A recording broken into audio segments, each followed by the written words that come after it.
नमस्कार साथियों। 7th class का चैप्टर चल रहा था पहला 1000 वर्षों के दौरान हुए परिवर्तनों की प्रथा। नया टॉपिक है क्षेत्र और साम्राज्य। यहाँ पर मैंने एक भारत का नक्शा बनाया है। इसके अंदर स्केल यूज नहीं किया है, कच्चा मानचित्र है। जब इसका जिक्र आएगा तब हम इस पर चर्चा करेंगे। क्षेत्र और साम्राज्य के अंदर देखिए, ये जो मध्यकाल था, देखिए इस पूरे चैप्टर में हम चर्चा मध्यकाल की कर रहे हैं, वही 700 से 1700 के बीच की। मध्यकाल के अंदर जो बड़े बड़े साम्राज्य अस्तित्व में आए थे उनमें चोल, आपके तुगलक, मुगल, इस प्रकार के बड़े बड़े साम्राज्य थे। इन साम्राज्यों की जो सीमाएं हैं वो छोटे छोटे साम्राज्यों को पार करके उनको मिला करके एक बहुत बड़े साम्राज्य के अंदर, इधर देखिए इस भारत के नक्शे में अफगानिस्तान से यहां पर एक गज्जन प्रदेश था, गजनी, यहां से लगा करके गौड़ बंगाल, और उत्तर भारत से लगा करके यहां दक्षिण में कर्नाटक तक इनका जिक्र किया गया है। एक मध्यकाल के शासक गयासुद्दीन बलबन,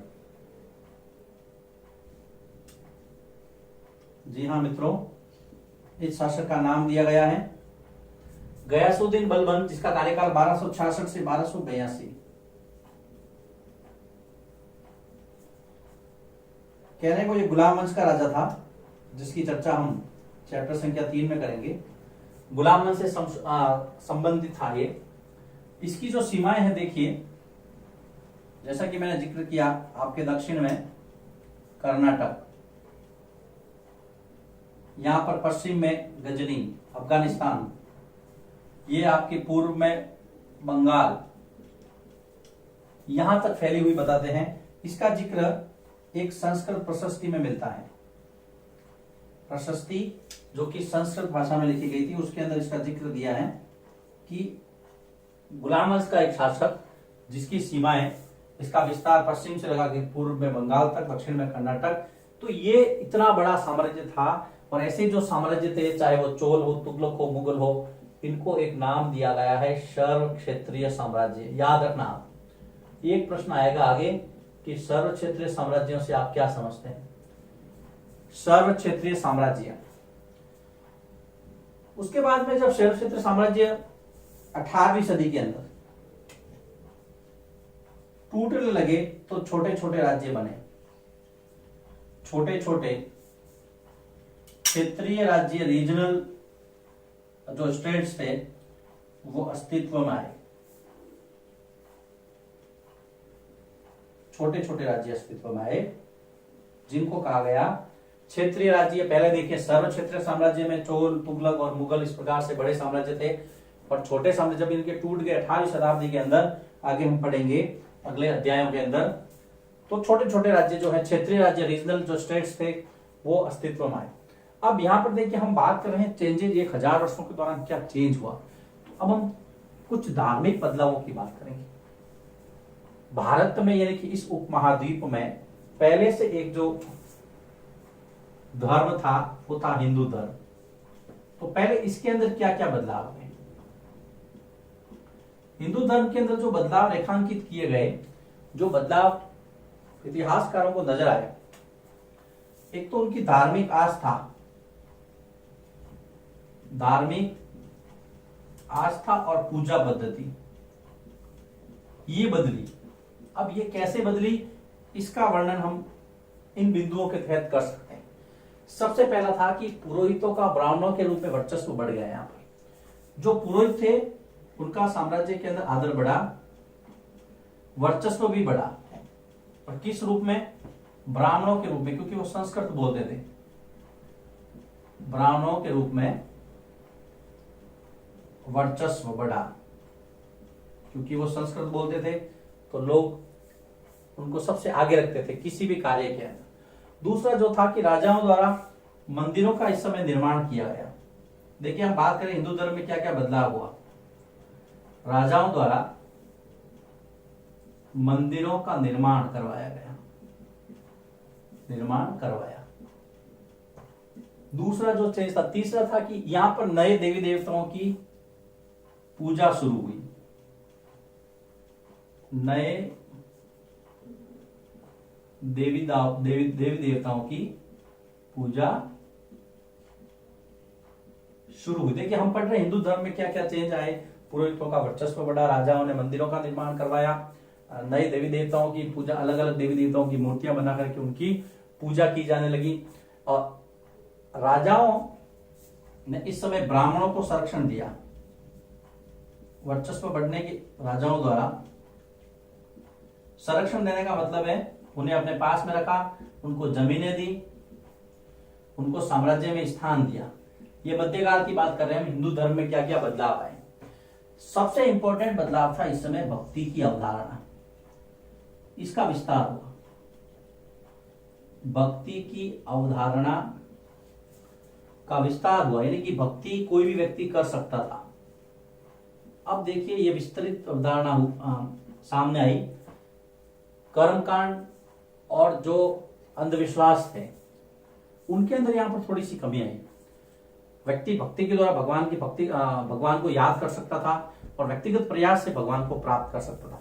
भक्ति के अंदर यही बताया गया है कि बिना कर्मकांड और बिना कर्मकांड की यहां पर कोई आवश्यकता नहीं थी। बिना कर्मकांड और किसी भी प्रकार के दिखावे, है ना, किसी की सहायता, बिना कर्मकांड और सहायता के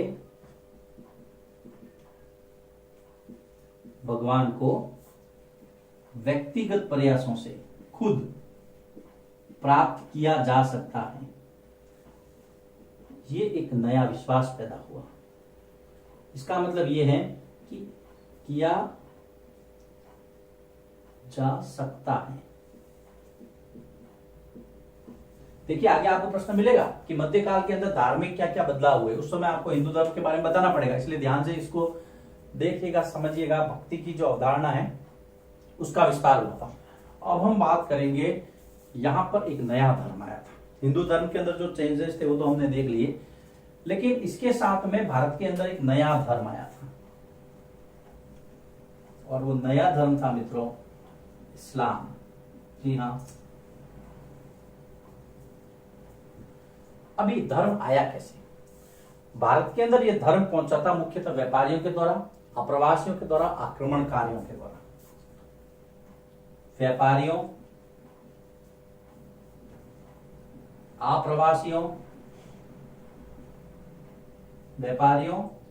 आप्रवासियों तथा सबसे ज्यादा मुस्लिम आक्रमणकारियों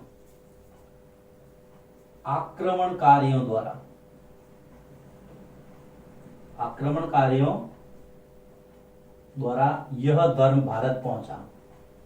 कौन सा धर्म? इस्लाम। इस्लाम के बारे में मैं बता दूं, जहां पर ये बहुदेववादी था, यहां पर बहुत सारे देवता थे। इस्लाम एकेश्वरवादी था, एक ही ईश्वर की सत्ता यानी कि अल्लाह में विश्वास करने वाला था। इस्लाम की कुछ मान्यताएं थी जिसको हम इसके अंदर पढ़ेंगे आगे आने वाले वीडियो में। उसके अंदर हम ये जानेंगे कि इस्लाम की क्या मान्यताएं थी, इस्लाम के कुछ धार्मिक शब्दावली हैं, उसके बारे में चर्चा करेंगे, क्योंकि उस पर एक प्रश्न है, इसलिए हम यहां पर उसको ढंग से नहीं लिख पाएंगे। तो मैं इसको क्विक रिवीजन ले लेता हूं।